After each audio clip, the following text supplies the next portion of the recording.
to say three Whoa. sentence. We didn't. No. We didn't. Okay. It was beautiful the explanation, No. but we didn't Yeah. represent. Well, Yeah. True. Yeah, well, now right. I'm going to introduce Wendy, and then we do the intro. So Yeah, and then the You can Yeah, dance, I didn't even. you can shout. Interrupted by Got some things you really wanna talk about. Repräsentant. Die Bundesweiten Artist Labs sind eine Maßnahme des Fonds Darstellende Künste, finanziert aus den Mitteln der Beauftragten der Bundesregierung für Kultur und Medien im Rahmen der NEUSTART Kultur. Here today. Willkommen zu Send. Dance. I am so honored and privileged that I get to have a little conversation with the both of you. I've said this in every podcast, but the truth is that, I'm really in this beautiful position where I really get to talk to everyone and hear their experiences and get an insight of the life that you have lived here internationally and all of the how I can benefit from your growth. So I would love to introduce you to. I would love to start with you, Eva Lomby. So we are going to 2008, where you danced with Compañía Nacional de Danza in Madrid under Nacho Duarto. 2013, you moved to Hamburg, where you started in the Lion King. Then during Corona, which is a very interesting time in your life, you started gaining an interest in film and did master classes with the Filmakademie Baden-Württemberg, with the Actress Factory Paris, and with the Unseen Drama London. Please, if I mistake something, then you guess. Then 2020, you had a short film, which also was during Corona, about Corona, called Ein Moment in Berlin. Then you were in Hamburg, and during the Fototriennale last year, 2022, you had a solo in the Historische Museum with choreographed, directed by Yolanda Gutierrez, who is currently doing programs called Decolonized City. Yes. Very interesting. Yes. 2020, you were portraying Gina in Gia. In the film Birds of Paradise, available on Prime Video. And 2022, you went back to the Lion King in a cheetah role. Last year, you performed in the Historische Museum in Hamburg under the Fototriennale, directed by Yolanda Gutierrez. Yes. Okay. Correct. 2023 Nachtbird Spielfilm. Where is this film available? It's played only in... It's currently in post-production, so I know yet. Okay. Surprise. Love that. And you also teach, and more information under Lomby Bar. Yes, exactly. And this also emerged during the pandemic. Yes. Now, Pandemic year. Wendy, I would invite you to move a little closer to the table so you can get in the camera shot.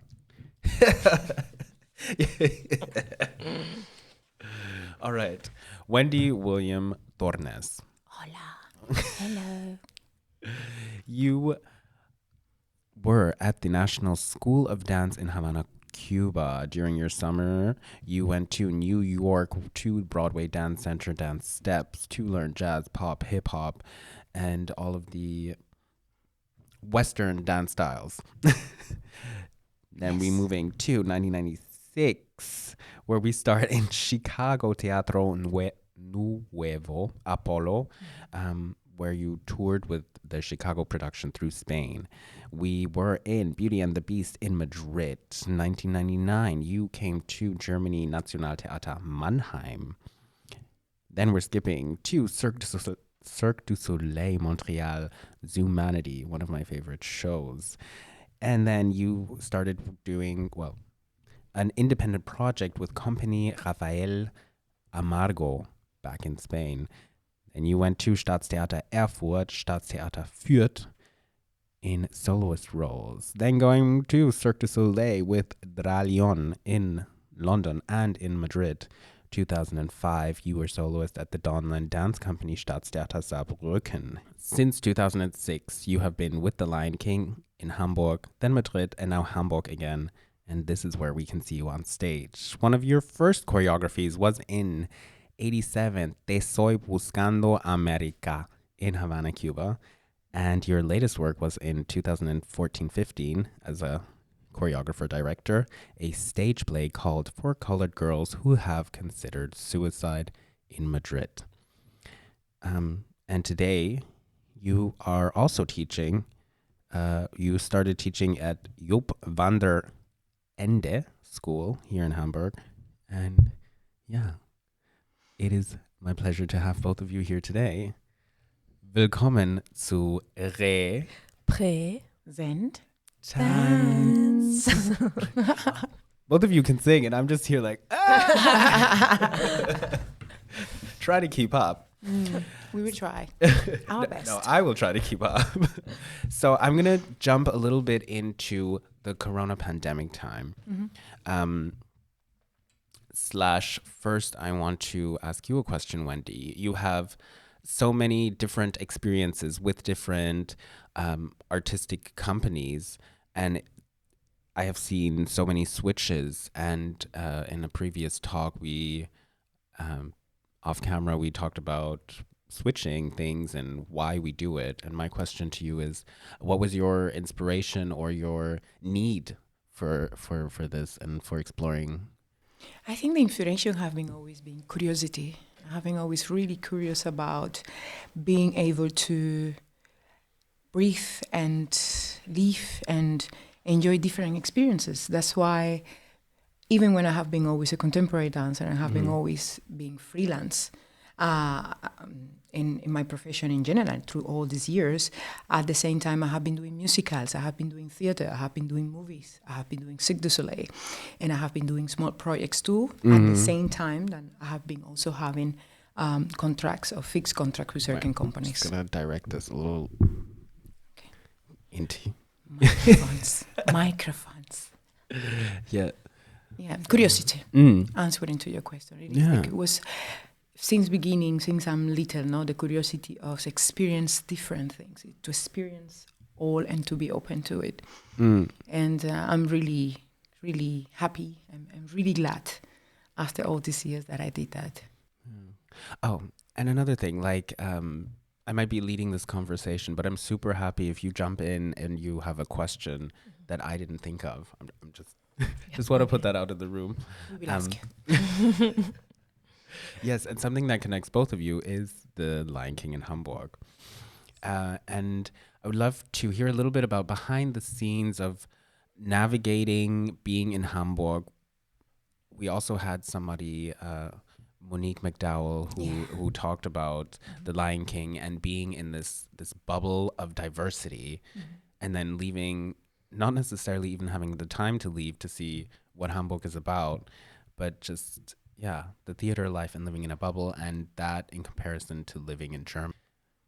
What Yeah, I think Lion King is a very interesting theater, and in the backstage, it's amazing to share so many Cultures. Cultures and backgrounds and different religion ethnies, religion. Yeah. So it's very interesting, and I mean, from my experience when I arrived, so I was in Madrid, so I was already talking Spanish, and then I arrived in the Lion King, and it was so, at first, Shocking different or because different? not shocking, but so different because I was used to be in a white environment in dance company. Then I arrived, and so many colors, and I mean, it's amazing, and it was so. I felt so welcomed, in the show. And even though being a ballet girl and the show is not really ballet, but it's many different dance styles, and I felt like they didn't look at me like, oh, you ballet, we just welcome you, we're all in this together, and the show is about love, and it was beautiful. Yeah, and you can feel that behind the stage too. Yes. And I sometimes follow a few of the cast members, and then you see in the stories, in the breaks, where everybody just And it's so lively backstage. It's like it's never a dull moment or boring. It's always like Yes, it's funny that many people sometimes ask me, you know, you do this job 8 times a week, you do 8 shows a week, sometimes even 9 shows a week, and you do always the same thing. Well, darling, it's never the same. it's never the same. A live show is never the same. It's just every day a surprise, and things can always happen. And you have an orchestra, and you have 300 technical people working with us, and we have, I think, from 36 to 42 artists. And sometimes the people even think, oh, and you are so many because I can see you say, no, we are not so many. We are just the same that change 12 and 14 times our closest to actually represent different animals, different plants, and the whole story. But yes, to answer the question of the Lion King, for me personally, was also social journey in a way that I have been being freelance my entire life until I was 30. And for me, I thought, well, if I really want to concentrate in my personal life and grow as a human being, I better stay in one place for a bit. Because traveling around the world and living in Paris, living in New York, living here, living there, it will not be possible. And then I decided that, yes, when I will be 30, I will go a bit less with my freelance contemporary dance and to try to be in one place. And that place and that city was Hamburg. And I'm really happy because actually my first time in Hamburg was in 1994 in Camp Nile. Oh. I was really little. I was with the National Compound of Cuba the first time that I came. So to actually have the decision to start to build a social life for my own self in the same city years after, it was a really wonderful choice. And I'm really happy that I made that choice.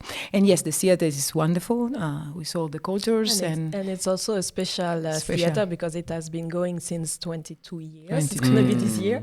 Yeah. So it's unique in the world. I mean, beside Broadway and London. Yeah. It's unique that in Hamburg, this musical has been going for so long. And it's every day full. Yeah. And it's every day 2,500 people crying, being emotional, and the artist giving that journey to them. This is wonderful. This is really wonderful. I mean, I'm the hugest fan of the Lion King. Oh, but then you have to come back again to see us. Huh? Yes. And it's also community, like a family, you know, like I left the show, then I came back, and when you come back, it's like, oh, you know, like here's my community. It's true. No, it's like home. It seems like home sometimes, no? Yeah, exactly. For me, it was the same because I was from 2006 to 2010, and I was decided to become a mom, and I became a mom, but I was wanted to be a mom in my second country, that's Spain, so I went back to Spain, but then actually they opened Spain, and they offered me to open Spain, so I did open Spain. And then I needed to decide once again, life-wise, where to educate my daughter. And I decided I go back to Hamburg. And then they offered me Hamburg again. So it is, as Eva said, it is like a home. No? You go, but you can always go back. And through the years, you grow as a professional, as a human being. But that place is still or even open visit, you know, come and say hi. They always welcome you. And it's fun. Well, that's was going to be one of my next questions because both of you have a background outside of the musical theater, and not comparing it in a negative way, but like what are some of the differences, like think ways or work wise, from freelance or from a ballet company to musical life? I think the first thing that comes to mind to me is that when we do create shows as contemporary dance with certain choreographers, you know, it's project that you create from zero. No, you create everything from, at least from with the choreographers, wonderful choreographers that have been working, especially here in Germany. Everything is created from zero, from the movement, from the story, from the argument, from the costume, from everything. With the musicals, there is books. The things are already written and things are already done. So you know where you have to be, what you have to do, and what you are aware. You just. And I think for myself, musicals, I feel like I'm a caretaker because I have to take care of a role that is already designed and I cannot get out from there. But even then, I have to make it wonderful every day in a way that the audience can get from me every day. And this is the key of a musical. When you do 8 shows a week and to maintain it fresh and to be motivated to give your best is a big difference. So independent of the creation part that I think is more I cannot say that, but it is. We don't create from beginning something, but yes, we create emotion for the audience every day, even when we need to follow certain rules that they are already written in a book. The choreography is written, the music is written, your voice is written, your costume is this one. It's like a living archive. A living archive. Thank you so much. Thank you so much. You will think like you don't, you will not evolve or it get boring. I mean, for sure, there is day on the weekend you need to perform double shows. You will be like, oh my God, I'm so tired today. I'm gonna make it today. And but somehow you go on stage and you make it, and it's always different. It's like we have audience crying. Yeah. Something happened on stage, maybe you know that's not supposed to happen. Everybody is gonna laugh. And this is like wonderful. You remember when the colleagues they started to sing and they give you so much energy, even when you. It's to show that even when it's hard, sometimes you have the feeling, no, I cannot finish today. Oh, I'm so tired. We are so tired. Then someone played the music. Or someone started to sing something and the energy goes like, and it's raise again. Contaminating. Yeah. Yes. It's another audience, like ballet audience. Yes. It's very quiet and very respectful. And they clap at the end maybe. But in the Lion King, you know, you feel the energy, the emotion right away, and it's unique. Yeah. And also like from when I say, I'm going to try the Lion King, people in the ballet world, my colleague were like, no, you don't do musical, you know? And it's his way of thinking. Yeah. And it's like, well, why not? Have you tried musical? It's like, no, it's the end of your career, you know? But it's happening, I think, in many artists, because I remember also, I have many opera singer friends that they also wanted to do the pass into musical, and they were like, no, you are an opera singer. No, you cannot do musical. Oh, you are a ballet dancer. No, you do music. Like, I'm sorry. Everything is there to experience, and if you want, and you can have the experience, why no? Why not? There is so much to learn from absolutely everything. Yeah, it's just idea that people have, like, if I do this, I cannot do this, you know? Yeah. Or it's like, oh, if I act, I can dance. I can dance. If you want to try everything, why not? Why not? It's the same thing that I'm teaching to my daughter now. Now, as a mother, I said to her, she want to be a ballerina. Well, but there is contemporary dance, there is this dance. And if you have the opportunity, go in there and try it. Because you will always learn something about it. Always. And some people discover they try music and like, oh my God, I love this. I want to sing now. I want to act. And then they're like, that's it. Now for me, it's musical. And when they've been suffering in the ballet world for years and they've been unhappy. Yeah. That's also why it's important to try. Speaking of the cast and this contaminating energy, do you think the fact that The Lion King is predominantly BIPOC that plays a role? And I mean, the musical itself is also very inspired from Black culture. Do you think that makes a big difference in comparison to other musicals you worked or in comparison to the ballet world? Like, do you think that's an influence? Yeah, for sure. Because when they cast the show, they want to cast, BIPOC people or Latino. And the principal character, Simba, Nala, Rafiki, they have to have somehow an African background, you know, because this is a show, this is a story.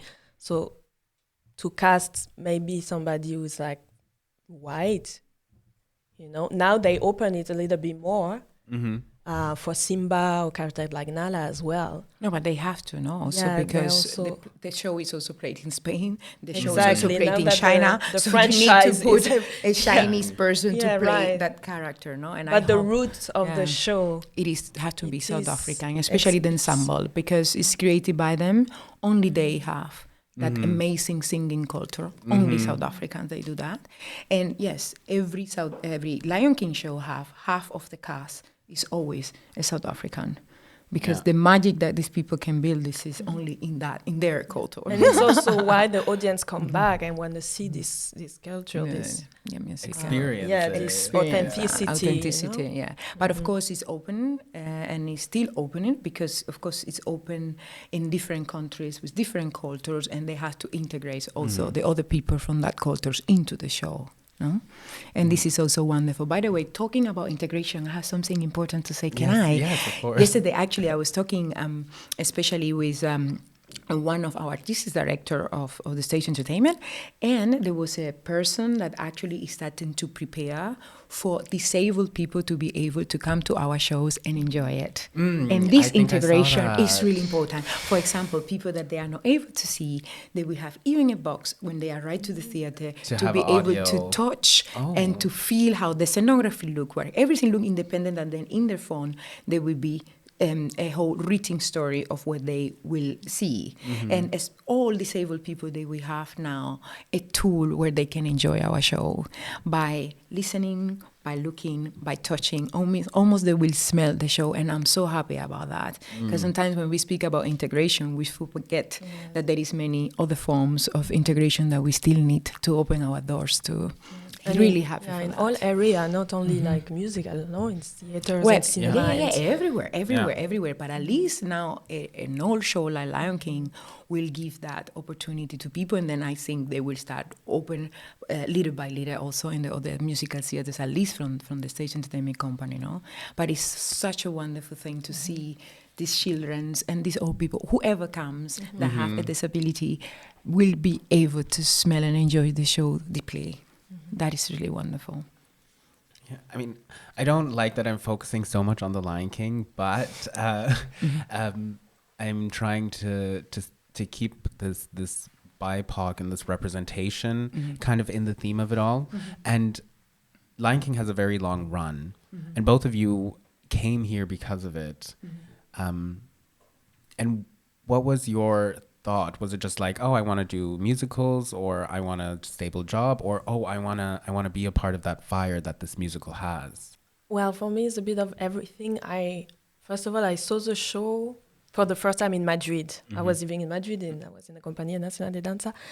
And I went there, found like a last-minute ticket, the very last row, like upstairs. What year was that? Yeah. Maybe 2011 then. Later, yeah. I was there. Yeah. We saw each other. Then I saw you on stage probably, but I didn't know who you were. So yeah, I was in the last row upstairs, and then I was, oh, how I didn't see this before, you know? Like, amazing. And in my head it's like, oh, I want to be Nala, of course, yeah. Motivated. You was feeling motivating and excited. And I was, wow, I want to learn how to sing, I want to learn how to act and do this. And that's how it started. And then I saw there were an audition, and they told me, you know what, maybe think about Hamburg. Wonderful. And then I went to Hamburg to the audition. They were looking for the ballet girl. Yeah. That's so wonderful. That's how I came. Nice. Show. For me, it's entirely different. I have to confess that I'm a person that whatever project I will do, I will never look at it before. I like to arrive and to surprise myself. And funny enough, I was doing, I think I was in Saarbrücken, London Dance Company, and I went to Austria to do an audition for Three Musketeers. Then in the middle of the audition, they start me and they say, listen, we have to call Lion King right now. You need to do this audition. I'm like, yes, everybody's telling me that. But I'm just doing it. Well, we will give you the job, but I think we will call right now. They'll call in this moment Lion King from Austria to say, you need to see this person. So they invite me to the audition while I was doing Giselle Reloaded, a contemporary version of the ballet Giselle. In the London Dance Company in Saarbrücken.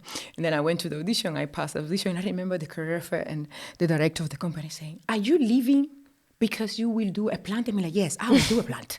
And I leave you now. And then I remember that the first thing that they offered me was Cheetah is a really sensual character, one of the beautiful animals in it. And everybody said, Cheetah is so beautiful. I never saw the Cheetah, I never saw the show.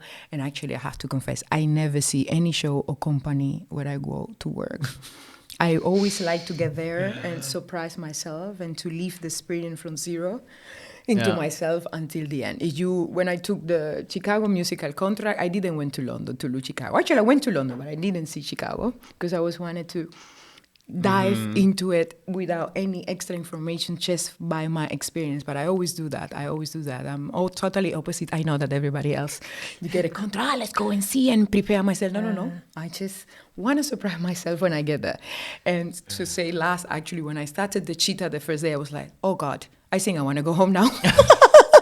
It was really difficult to work with the puppet. Yeah. Sorry that we go back to, because you asked about No. Lion King, but the puppet work was really hard. I was with one of the directors of Disney, that was Elise, actually, dance choreographer, and I was dreaming in my hotel about that puppet. Oh, I was so in pain, and I was so difficult. mad. Yeah. And I said, I better, I Coordination. think I will go home. But then, of course, the premiere arrived, and you see that you are ready to go, no? Yeah. And probably, you see, if I will see it before, I will probably stay in that London Dance Company and I go. But look at me, I'm here after all these years.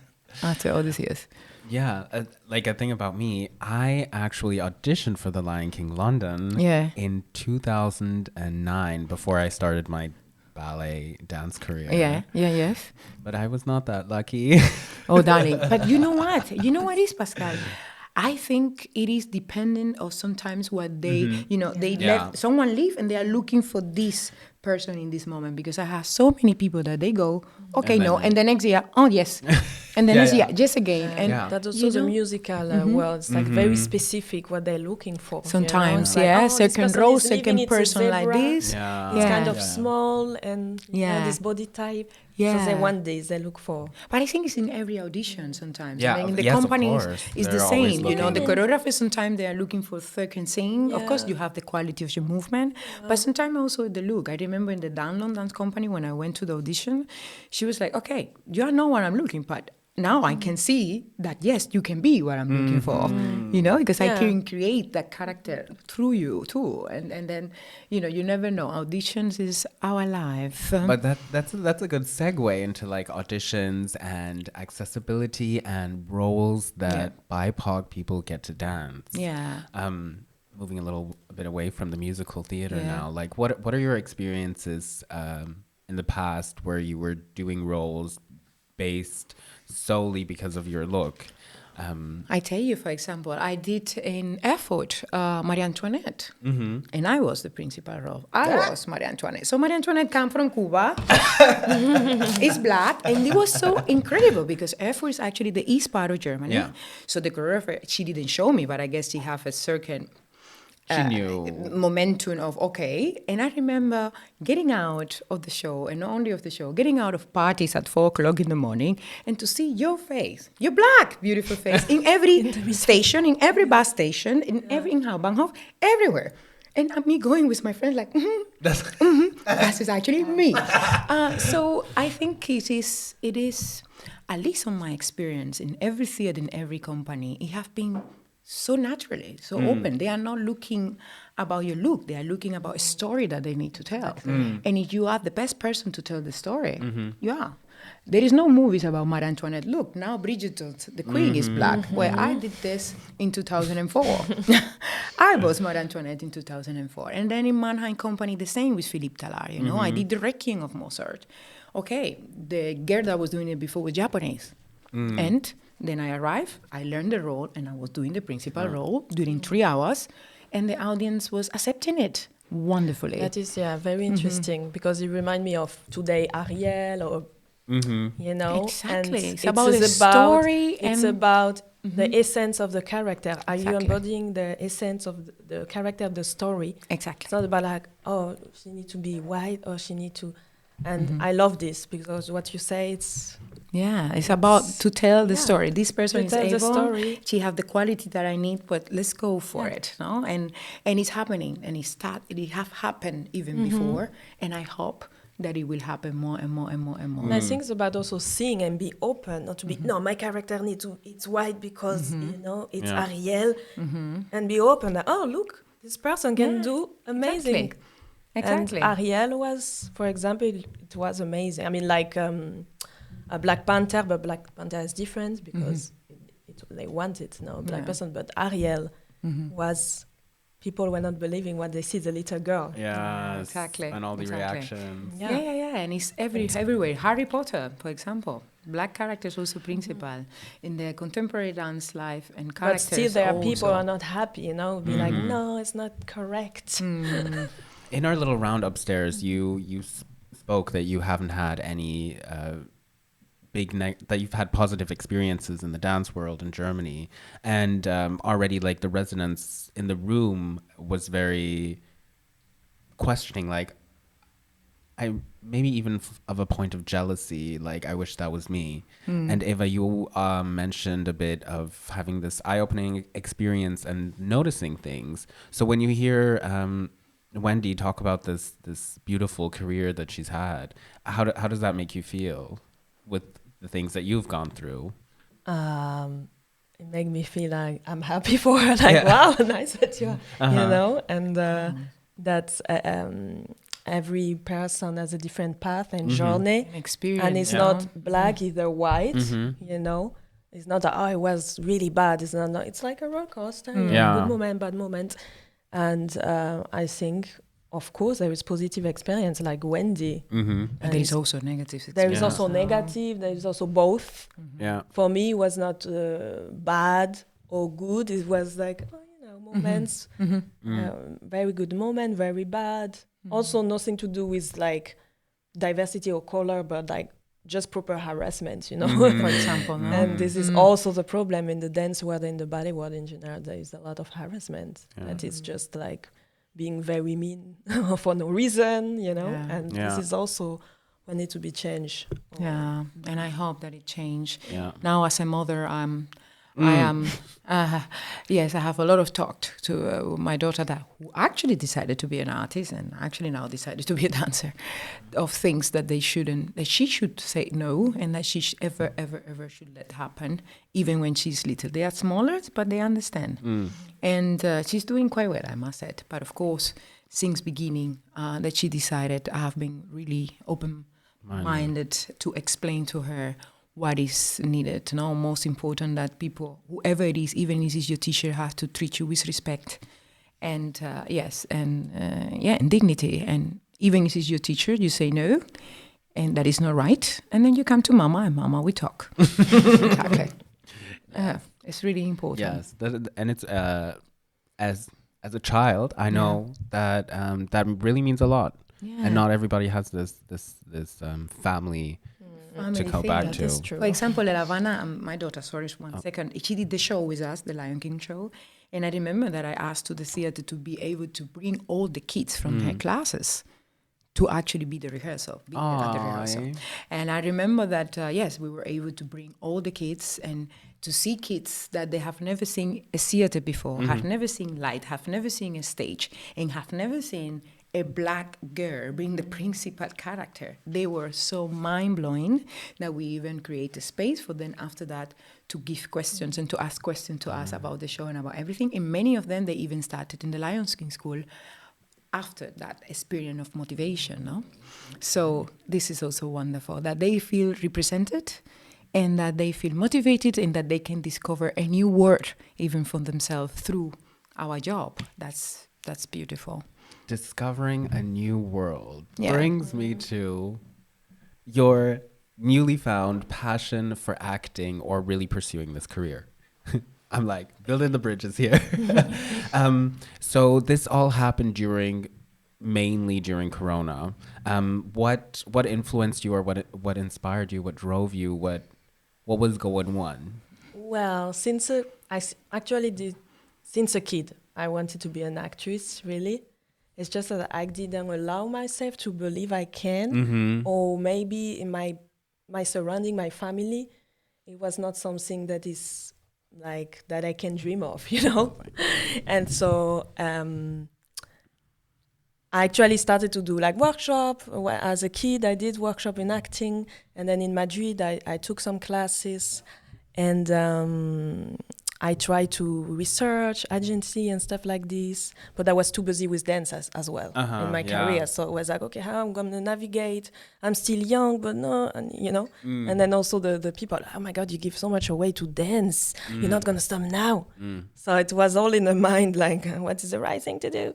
And so when I was in Lion King, I was already looking and also when you start believing in something and manifest, you know, it might sound stupid, but something happened when you just do nothing. Like, I didn't ask for the role Birds of Paradise. It came to me, I don't know, universe, karma, you know, but I also was ready when they called me. So, because I wanted to do this. So So when it happened that I got Gia from Amazon Studios, I jump into the opportunity. That is the moment I get the agency, and I continue to work on my craft to be better and be ready to meet more opportunities.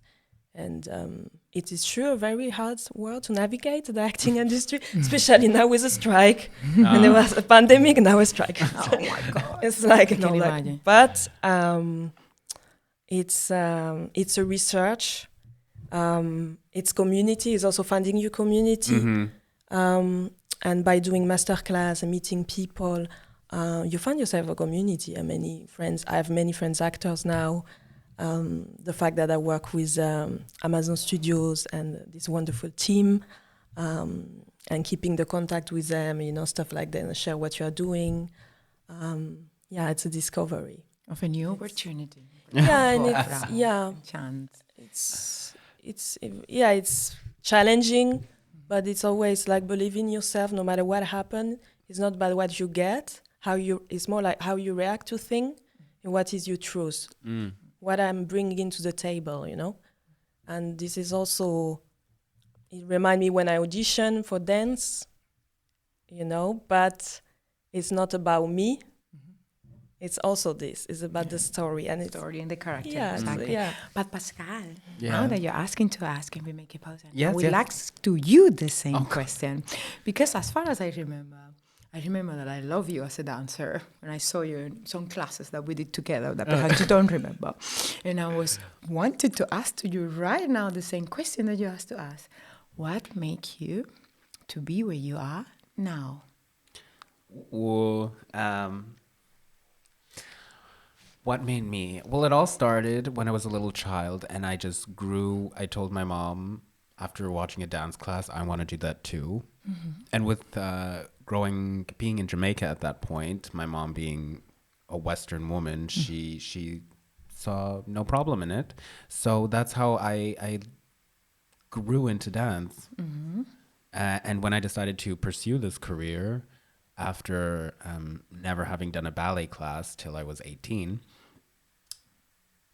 someone saw me and believed in me and gave me a chance to study here in Germany. And after having a hard audition time, my 16th audition, I got a job at the National Youth Ballet Company, where I took like this mind of an American company, because American companies work a lot with social work and bringing dance to people and educating people and resourcing people from different communities. And in the National Youth Ballet Company, we got to do that. We went to homes, we danced in old people homes, like brought dance to the people. And that was like the most giving and gifting thing that happened. Then I joined Hamburg Ballet, and that's just, work. And you lose this beautiful aspect of community in a sense of becoming inclusive. And after my contract was terminated with them, I tried the more contemporary route and seeing what is the scene like there? Do we have the same problems? What are the structures? Do I feel more free because I'm also dancing more free? But life decided to not let me do that route and put me here, where now I'm freelancing and trying to facilitate, trying to discover, trying to curate, just trying life and trying to also to build my own community and my own things that I need and things that I want in the best way that I can. And this is so well. wonderful. If it wasn't for you, we wouldn't not be here today. That is also you are creating opportunities to many people. Bravo. Bravo to you too. Bravo. Yeah, I'm trying. Really well. Really well. But speaking of other people, in every podcast, I ask the previous podcast to ask a question to the next podcast. So the question that you have been asked from Yolanda Morales is, how is it possible to rearrange or deconstruct hierarchies during a creative process? lucky enough, I had the opportunity to, even it was Cirque du Soleil, even it was Stadttheater, even it was private, project. We were all equal. From the dramaturgia that was there with the idea, from the scenographer, from the musician, from the dancers, we were all sitting together in the same table or in the same floor, and we started all from zero. There was nobody having more clear nothing than anybody. They were everybody apporting something and creating something to the project every time. And this is what I like of my freelance dance. I have been always choosing the people that I knew that I would be able to count in the project in this way. If not, I was not doing it since beginning. So I think it is really important because it makes each of the artists to bring the best of them. Even in Cirque du Soleil, we did that. And the musician was that they didn't have the first note. And they are looking at you, how you move. And through you, we were starting to create with each other the theme of the project, the name of the project, the movement of the project, everything together. So answering the question, I think, is really, really important because I think each artist could be and give more of his best into it. And that community make the wonderful projects at the end. I got the feeling. Well, I think you answered pretty well. Well, then Not to get away with it, but no, I just want to say that I think it's important to nourish yourself with other, other stuff, and don't stay in you. That is ballet or you're jazz. Or I'm dancer, just the you're an dancer. actor. Or I'm just the dancer. Just nourish yourself and or do something that scare you, and then you're like, oh my God, if I didn't do this, I wouldn't know I had this part on me, And that is wonderful. And something that I have to say, this is also something that for the new generation I think is so important. We have that in Cuba. We dance. The school is together because of something. You are together with the musicians. You are together with the actors. We are together with the painters. So when you was wanted to create something, someone would do the music for you, with you. Someone would do the sonography with you. The actor person would work and create with you the text. So since beginning of my life, I think I have been knowing that I can count with these beautiful tools, that is artist tools, and to use them. So that gives me already the ground that it has to be equal and in the same way with the team that I will be working for whatever project and to create something. Thank you. Then I would also ask you the same. Would you have a question for our next podcast guest? For sure. I just need to formulate. Who are the next podcast? The next podcast guests are Paula, who taught this morning, and Andras, who you haven't met. A little insight to them. They are both from the Folkwang School in Essen and are currently both freelancing since, I think, 2 years now, but very fresh to the scene. They are both advocates for the queer community, moving in the non-binary trans spectrum. Wonderful. And I can think of, I will ask, with the knowledge that they have now and the confidence, what if they would coming back to their younger self, what they would do differently. What could Wonderful, Eva. Thank you. I don't know. Thank you for that one. Don't know if it makes sense. It makes a lot of sense. I like it. you like it? I stay with it. Because now, really, right now, I would need to too much time to come down. And I really like your question, Eva. A lot. Oh, you need another one? No. Okay. Then I'll stay with If you want to go with it. I stay with Eva. I stay with Eva. Because I was so into the conversation, I kind of forgot. Me too. time. We can talk. And it's all your fault because you are asking. We like to talk. And then we like to talk.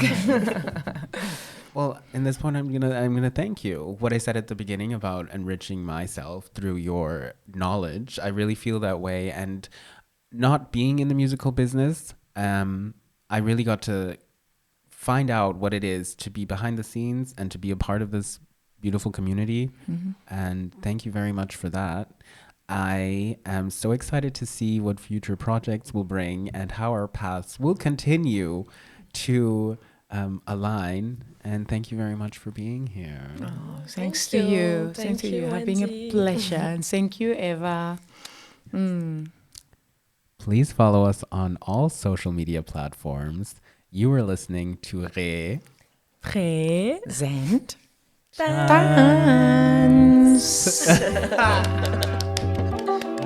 Thank you for listening and tune into our next episode of Representant. For more information, visit our social media pages, Representants_Lab.